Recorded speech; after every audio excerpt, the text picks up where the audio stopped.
இன்னைக்கு நிறைய செலவழித்து கோடிக்கணக்கில் செலவழித்து கட்டடம் கட்டுறதெல்லாம் எல்லா சன்னாலும் மூடி கிடக்கும், உள்ள ஏர் கண்டிஷன் பண்ணியிருக்கோம். இங்கே எதுக்கு ஏர் கண்டிஷன் பண்ணீங்க? நீங்கள் சுகமாக இருக்கணுங்கிறதுக்காக தானே. ஆனால் ஏர் கண்டிஷன் பண்ணுறதுக்கு மின்சாரம் வேண்டியிருந்தது தானே. அந்த மின்சாரத்தை உற்பத்தி பண்ணுறதுக்கு கரியை எரிச்சிங்க தானே. கரியை எரித்து ஆகாயத்தை சூடாக்குனீங்க தானே.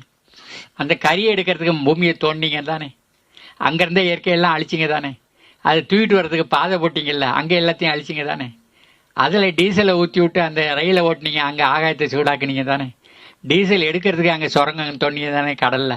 அந்த கடல் தண்ணியெல்லாம் ஆசைப்படுத்தினீங்க தானே.